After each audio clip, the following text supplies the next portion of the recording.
Bapak Ibu Saudara yang diberkati oleh Tuhan kita Yesus Kristus, manusia diciptakan oleh Tuhan dan di saat manusia Adam dan Hawa jatuh ke dalam dosa, mereka berdua penuh dengan ketakutan, rasa. Namun herannya, Adam dan Hawa takut merupanya rasa bersalah. Bahkan Adam dan Hawa tidak memohon pengampunan dari Tuhan. Bahkan mereka berdua sebagai pasangan yang Tuhan ciptakan, Adam dan Hawa, mereka tidak saling memaafkan, melainkan saling menyalahkan. Dan inilah sifat dosa. So salah, dan minta maaf, mencari pembenaran diri sendiri, bahkan menyalahkan orang lain. Karena itu Adam dan Hawa diusir dari Taman Eden, semakin ke timur, semakin menjauh dari Tuhan. Padahal dalam filosofi Ibrani, semakin ke timur berarti semakin dekat dengan Tuhan. Karena kan matahari kan terbit dari timur, berarti kan sama dengan bacaan yang lalu kan, Yesus Kristus kan bangkit di subuh. Jadi itu orang bangun subuh, orang menanti kebangkitan Tuhan untuk selalu bangkit di dalam setiap apa yang orang umuri. Karena di hari yang baru ada harapan baru, ada Roh Kudus yang baru di kehidupan kita. Tapi herannya, yang dalam pandangan filsafat Ibrani, yang seharusnya orang yang memandang ke timur, bahkan menuju ke timur, maka semakin dekat dengan Tuhan. Namun di satu sisi ada paradoks, dalam bahasa teologis bilang, di satu sisi Tuhan mengusir Adam dan Hawa untuk semakin ke timur, semakin menjauh. Tetapi disitulah paradoks yang tidak saling bertentangan. Karena di satu sisi memang terlihat semakin menjauh, tetapi disitulah Tuhan semakin dekat. Tuhan semakin, bukan orang yang mencari Tuhan. Karena ketika orang mencari Tuhan, seringkali orang tidak mendapatkan apa yang orang cari. Tetapi di saat orang memandang kepada Sang Kristus, maka hati kita akan memandang kepada Yesus Kristus. Hati kita tergerak oleh pekerjaan Roh Kudus, sehingga Kristuslah yang mendapatkan kita. Lebih baik orang tidak mendapatkan jawaban dari beragam pertanyaan, karena manusia seringkali bertanya untuk mendapatkan jawaban. Lebih baik, Bapak Gereja Agustinus bilang, lebih baik kita mendapatkan jawaban atas pertanyaan-pertanyaan yang dipertanyakan daripada mendapatkan jawaban tetapi sesungguhnya hati kita menjauh dari Tuhan. Lebih baik orang Tuhan dapatkan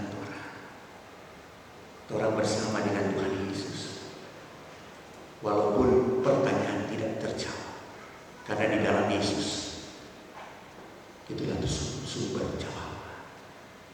Karena orang tidak bisa mendapatkan jawaban ketika orang ada di luar Kristus. Karena itu dalam bacaan ini memang sulit untuk dicerna secara akal budi. Sedangkan penulis saja sangat setengah mati mau menceritakan, karena Itulah keterbatasan orang sebagai manusia yang berdosa. Mau bilang Tuhan pe rancangan Tuhan pe kehendak, sehingga ada bahasa antropomorfis, bahasa yang boleh dicerna, dimengerti oleh manusia, yang walaupun memang tidak seperti itu yang Tuhan maksudkan, tetapi inilah orang yang penuh dengan keterbatasan, penuh dengan keraguan. Sama dengan tadi di awal kita bilang, ketika manusia tidak meminta maaf, merasa tidak salah, maka apa yang terjadi? Keturunan Adam dan Hawa, mereka saling membunuh, saling memakan. Karena bikin dosa, rupanya tidak ada rasa berdosa. Sehingga ada orang bilang dia bikin salah, lupa staking setahun rupanya enggak. Dan itu yang dilakukan ketika Tuhan Allah memberikan umur panjang. Karena keturunan Adam dan Hawa itu kan rata-rata orang berumur panjang. Kalau dalam kehidupan orang nyandak mati-mati, lama mau mati. Kalau sekarang orang bilang, kenapa tuh bayi-bayi itu cepat mati? Tuh orang-orang jahat susah mati. Banyak orang bilang begitu, kenapa kan orang tidak baik? Kenapa Tuhan cepat panggil? Karena itu ada orang bilang begini, pendeta, ini kurang cerita. Kita nih mau Bapak bikin itu baik. Kenapa? Karena kalau kita mau bikin itu baik ke orang lain, Tuhan mau cepat panggil kita. Jadi kita bikin itu jahat supaya orang lama mau panggil. Siapa orang yang orang lihat dia orang jahat, lama Tuhan panggil? Karena Tuhan masih kasih waktu. Sama dengan apa yang dialami di Saul. Tuhan ada kasih waktu berapa tahun orang bertobat? 120 tahun. Ada di Kejadian pasal 7. Dalam arti Tuhan mau bilang begini, diberikan umur panjang, dorang yang mati-mati, nanti dorang mati umur 800, 900. Sedangkan Nuh saja kan ketika masuk di Bahtera itu kan umur 600 tahun.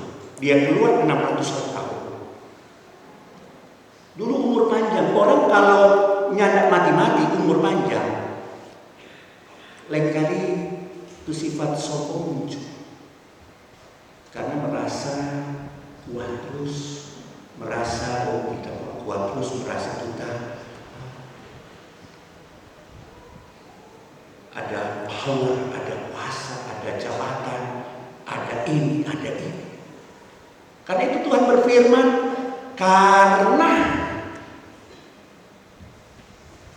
manusia yang merasa ini hidup ini mau panjang, Tuhan batasi jadi 120 tahun. Dibatasi jadi 120 tahun. Tetapi mesti mau kasih habis dulu tuh orang-orang yang 600, 700, 800 tahun. Dan peristiwa adalah peristiwa penghancuran secara total. Karena ada firman yang dibaharui. Hidup manusia hanya 120 tahun. Karena itu yang heran ketika dalam dunia sekarang kan banyak orang-orang tua kita kan, orang yang umur panjang. Sekarang siapa yang pegang rekor sekarang dunia yang umur panjang? Rata-rata cuma 120 ya, atau 100 rasanya. Karena memang sudah difirmankan bahwa Tuhan membatasi. Karena Tuhan melihat kalau tidak dibatasi ini umur, orang merasa bahwa sama ada orang Nabi bilang, karena dia barol-barol terus, tidak pernah mati. Dia merasa diri ini jago. Tetapi dengan peristiwa air bah, mau kasih kita bahwa setiap masa ada di waktu.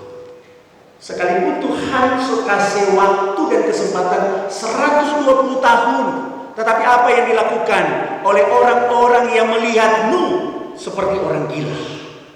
Mereka bilang Nuh ini gila ini. Sampai DP keluarga, DP istri, DP anak Sem, Ham dan Jafet semua jadi gila.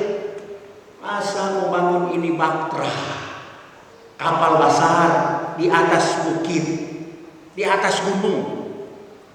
Ini sesuatu tindakan iman. Dan karena itu, apa yang dilakukan oleh Tuhan kasih balik. Tuhan kasih balik apa yang orang lain ada cibir, apa yang orang lain ada tertawa angkat. Tuhan memberikan ayat. Dan bicara ayat bahas suatu peristiwa yang menakutkan. Karena dalam firman Tuhan dikatakan bagaimana Allah membuka tingkap-tingkap langit. Dibuka keran, semua ini sama dengan kalau keran, tak buka semua ini keran-keran. Sama dengan apa itu kalau bois itu bois besar. Jadi itu ujang itu memang ujang keras. Dibuka tingkap-tingkap langit dan dibuka pintu-pintu samudra. Jadi 40 hari lamanya hujan dari atas dan apa? Air dari samudra. Maka semua gunung bukit rata. Kalau orang tahu bagaimana Bactra bersama dengan keluarganya kan bersandar di mana? Di Gunung Ararat. Di atas gunung bersandar. Sehingga ada penantian 375 hari setelah ada di Bactra. Jadi Nuh dan keluarganya nanti keluar 375 hari. Mereka ada di dalam Bactra Anugerah. Dan bicara Bactra Anugerah itu seringkali juga menjadi bahasa-bahasa simbolik dari kehidupan orang sebagai keluarga.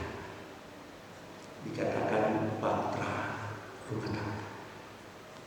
Bactra itu kan anugerah yang Tuhan kasih for Nuh dan keluarga. Hanya 8 orang beserta 7 pasang binatang yang Tuhan selamatkan untuk melanjutkan janji penyertaan Tuhan. Dan begitu juga dalam kehidupan Bactra rumah tangga kita. Ketika orang ada dalam anugerah Tuhan, berarti orang sementara naik dalam Bactra. Dan saat ini orang sementara berlayar di dalam Bactra anugerah Tuhan. Dalam setiap Bactra kehidupan keluarga kita, orang sementara berlayar bersama dengan Tuhan. Atau orang sebagai dalam persekutuan jemaat atau Bekasi, orang berlayar dalam Bactra anugerah.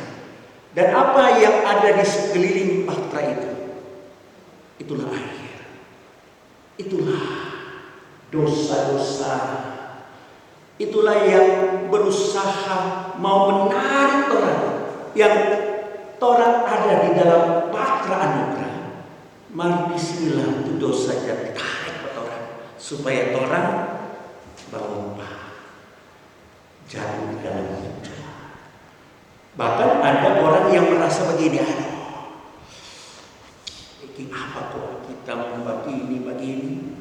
Padahal tuh hidup so senang, berbilang so bahagia, tetapi berusaha untuk mencari kebahagiaan di luar, mencari kesenangan di luar, sehingga apa?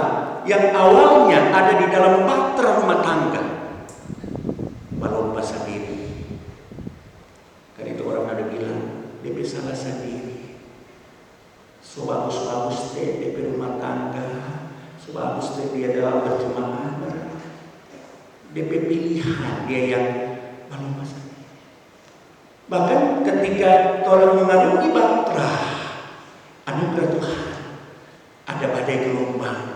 Kalau memang orang kuat dalam iman, orang tetap percaya, pegang di Bactra dan meminta Tuhan, ikat aku di dalam Bactra supaya aku tidak keluar dari Bactra.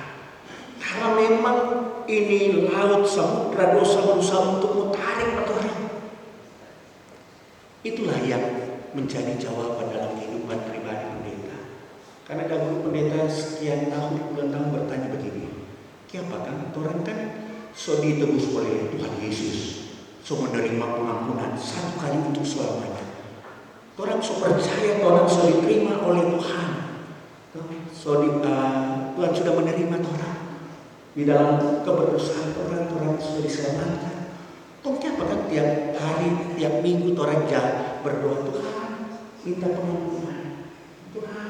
Padahal kan sudah diberikan pengampunan. Itu yang tadi kita bahas. Orang sudah masuk dalam bahtera anugerah, sudah diselamatkan. Tetapi kenapa orang minta ampun pada Tuhan? Kenapa orang bersyukur kepada Tuhan seperti Nuh ketika keluar dari air bah, mempersembahkan korban syukur agar supaya orang selalu ada di dalam bahtera, agar supaya orang memohon pengampunan, supaya orang nyanda tak keluar sendiri dari bahtera, agar supaya orang nyanda ikut iblis memang.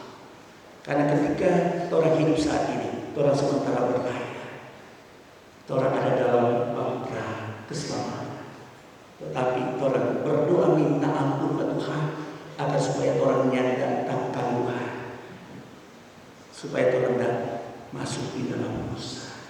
Orang bersyukur kepada Tuhan karena Tuhan selalu bersama dengan orang. Dan inilah tanda perjanjian dengan musuh yang Tuhan berikan di atas awan. Tidak ada panah karena cuma musuh. Dalam arti kalau bicara cuma musuh, itu kan simbol orang pelan. Cuma musuh. Kalau ada panah berarti ada apa?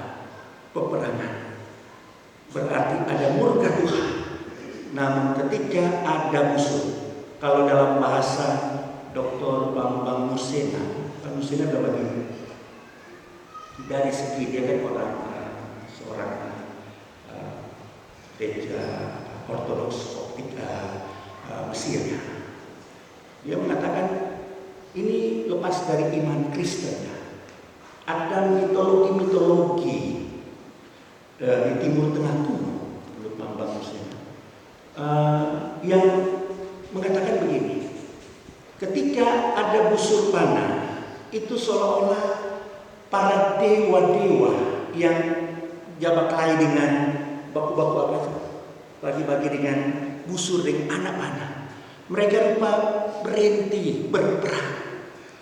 Dalam mitologi ya, mereka berhenti berperang, semacam orang bilang gantung ini, busur ini, orang apa? Gencatan senjata, orang berdamai. Dalam arti Bapak sudah mengatakan kisah air bah ini sungguh-sungguh nyata.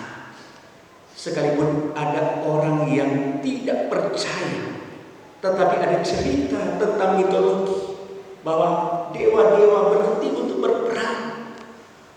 Namun dalam iman Kristen, Tuhan kasih ingat bahwa ketika adanya musuh panah atau ada pelangi, berarti kasih setia Tuhan masih ada dalam kehidupan orang. Namun orang jangan lupa apa yang orang pernah miliki. Ketika dalam hidup orang berkeluarga pernah mengalami air bah, ada kegagalan anak-anak kita, ada kegagalan orang sebagai orang tua mendidik anak, ada kegagalan dalam bekerja, bahkan ada kekurangan dalam pelayanan, kehilafan, ada air bahaya menghantam keluarga kita. Namun di saat orang melihat musuh panah, melihat pelangi itu munculkan sehabis hujan dan cahaya matahari menyinari, maka muncullah pelangi. Di situ janji Tuhan tetap nyata di dalam kehidupan. Amin. Silakan ada pujian.